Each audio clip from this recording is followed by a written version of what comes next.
Baru-baru ini di dunia maya, khususnya media sosial Facebook, sekelompok orang yang sebagiannya adalah paranormal dan juga penggiat gereja setan mencoba mengirimkan santet atau guna-guna kepada Presiden terpilih Donald Trump. Mantra yang diucapkan ini bertujuan agar Trump bisa lengser dari kursi kepresidenan negeri Paman Sam. Meskipun sedikit tidak masuk akal, ternyata banyak yang menginginkan agar guna-guna itu berhasil sehingga Trump tidak menjabat lagi. Memang banyak cara usaha atau percobaan yang bisa dilakukan seseorang untuk menyingkirkan rival atau orang yang tidak disukainya.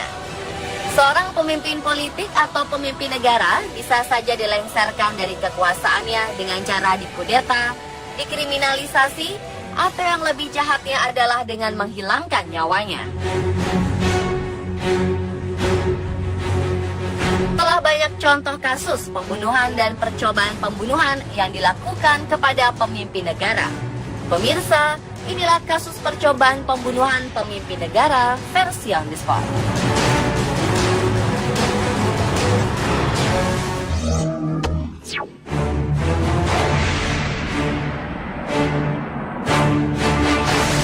Kasus percobaan pembunuhan pertama menimpa Fidel Castro. Beliau merupakan sosok yang sangat dihormati di Kuba. Pria kelahiran tahun 1926 ini dinilai sebagai tokoh revolusi yang berhasil mengubah Kuba dan menghilangkan pengaruh barat di negaranya. Tetapi ternyata selama masa kepemimpinannya, menurut mantan pengawalnya, ia harus menerima 638 kali percobaan pembunuhan. Berdasarkan pengakuan mantan diplomat Amerika Serikat di Havana, Wayne Smith, Dinas Intelijen Amerika Serikat CIA, dan para pelarian politik Kuba menghabiskan waktu hampir setengah abad berkomplot untuk membunuhnya. Upaya percobaan pembunuhan ini dengan cara menggunakan pil beracun, pena yang dilengkapi dengan jarum beracun, merekrut mantan kekasih Castro, Marita Lawrence, untuk dijadikan eksekutor pembunuhan. Menyimpan bahan peledak dalam jumlah besar di bawah podium tempat ia berpidato, penyemprotan aerosol yang mengandung jenis narkotika, dan masih banyak lagi cara lain. Hasilnya, segala usaha itu hampir sia-sia karena percobaan pembunuhannya selalu digagalkan oleh pengawalnya atau oleh sang presidennya sendiri.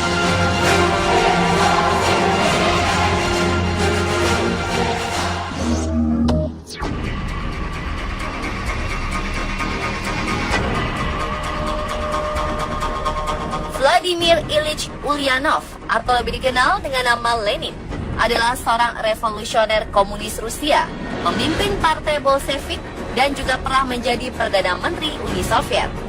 30 Agustus 1918, percobaan pembunuhan kepada Lenin dilakukan oleh seorang politisi, Fanny Kaplan. Kasus yang dikenal dengan The Kaplan Incident ini disebabkan oleh dendam Kaplan terhadap Lenin karena menutup partainya. Lenin ditembak 3 kali dan menderita luka di bagian rahang dan pundaknya. Namun usaha pembunuhan itu gagal karena Lenin selamat dan malah semakin membuat dirinya terkenal. Ia memanfaatkan isu penembakan sebagai alat untuk semakin menguatkan akarnya di politik Uni Soviet.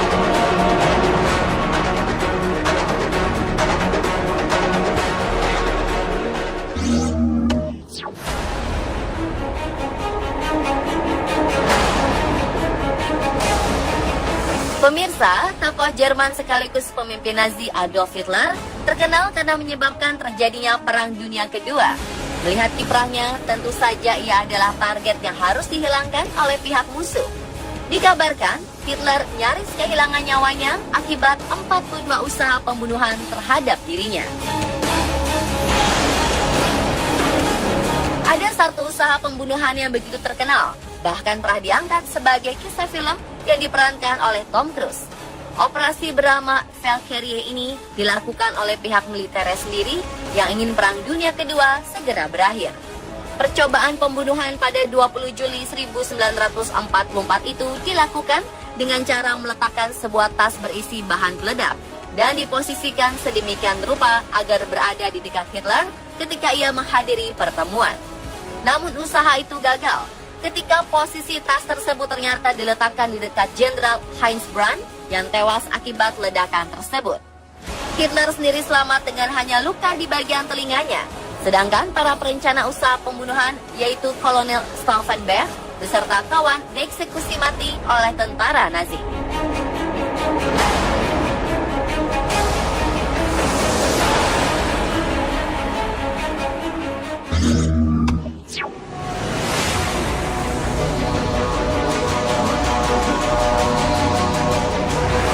Menjadi presiden untuk negara besar seperti Amerika Serikat tentunya bukan hal yang mudah.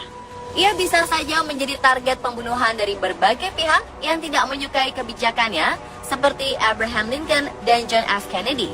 Kedua tokoh ini menjadi korban pembunuhan karena ada sekelompok orang yang tidak menyukainya. Namun untuk percobaan pembunuhan kepada Ronald Reagan bisa disebut unik dan sangat aneh. Presiden Amerika Serikat ke-40 itu ditembak oleh seorang pria bernama John Hinckley Jr. pada 30 Maret 1981. Motif dari percobaan pembunuhan ini bukan karena ia membenci Reagan, melainkan Hinckley hanya ingin terkenal agar aktris favoritnya, yaitu Jodie Foster, dapat menyadari keberadaannya. Dan setelah berkali-kali berusaha mendapatkan perhatian dari Foster tapi gagal, Hinckley nekat menembak presiden kelahiran tahun 1911 itu.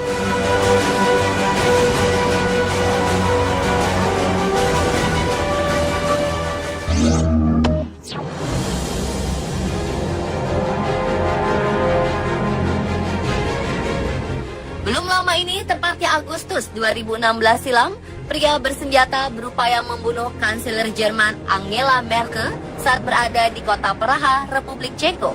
Si pembunuh menaiki mobil warna hitam dan mencoba bergabung dalam konvoi rombongan Merkel. Namun aksi percobaan pembunuhan ini berhasil digagalkan oleh pihak polisi Republik Ceko yang curiga dan mencegat mobil pria bersenjata itu.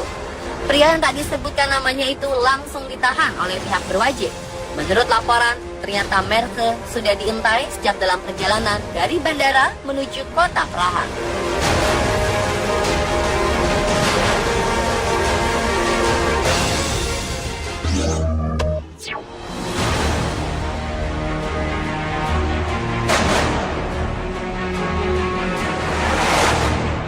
Pada era Kaisar Jepang Hirohito memimpin, yaitu tahun 1940, ada upaya percobaan pembunuhan terhadap dirinya. Diceritakan pada pertengahan Agustus 1945, ketika Perang Dunia Kedua akan segera berakhir, Jepang dibombardir oleh Amerika, terutama kota Nagasaki dan Hiroshima. Dan karena itulah Kaisar Hirohito ingin menyatakan menyerah kepada Amerika. Ternyata niatnya itu tidak diterima oleh beberapa pihak tentara Jepang, sehingga timbullah rencana untuk tetap menyerang Amerika dan membunuh sang Kaisar Hirohito. Beruntung rencana tersebut segera didengar oleh petinggi Jepang dan dapat digagalkan. Jika tidak, maka Amerika akan menjatuhkan lagi sekitar 7 bom nuklir untuk di wilayah Jepang pada tanggal 1 November 1945.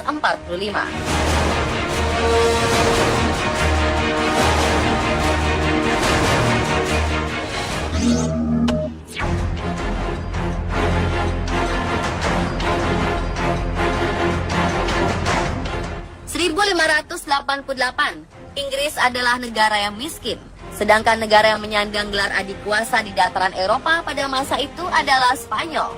Negara Spanyol yang saat itu dipimpin oleh Raja Philip menginginkan anaknya menjadi raja di dataran Inggris, serta menginginkan agama Katolik disebar di pulau tersebut. Untuk memuluskan rencananya itu, Raja Philip berencana melakukan pembunuhan terhadap pemimpin Inggris, yaitu Ratu Elizabeth I.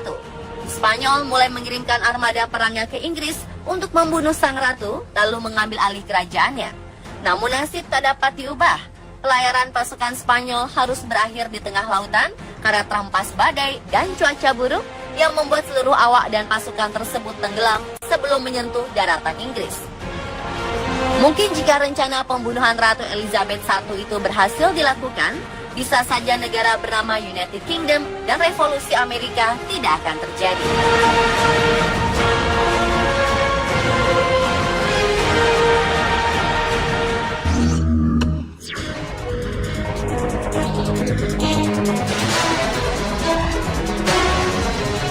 November 2011, seorang pria bernama Oscar Ortega Hernandez tiba-tiba saja menembaki Gedung Putih dengan 7 buah peluru dari pistol semi-otomatisnya. Ia berencana ingin membunuh Presiden Barack Obama. Namun usahanya itu tidak berhasil. Pelaku kemudian ditangkap dan dibawa ke kantor polisi untuk diselidiki. Setelah diselidiki, motif Hernandez untuk membunuh Presiden Amerika Serikat ke-44 adalah karena ia mengklaim bahwa Obama adalah seorang antikristus. Dan ia ingin membunuh Obama karena ia tak suka dengan pemimpin yang antikristus. Ternyata beberapa minggu sebelumnya, Hernandez pernah mengirim sebuah video kepada presenter terkenal Oprah Winfrey. Ia ingin diwawancarai oleh Oprah bahwa ia adalah Yesus modern yang telah dinantikan oleh semua orang.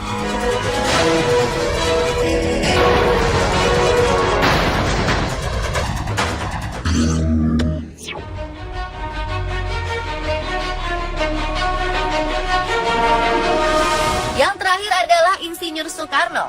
Karena idealisme dan kepemimpinannya, sang proklamator sering menjadi target pembunuhan.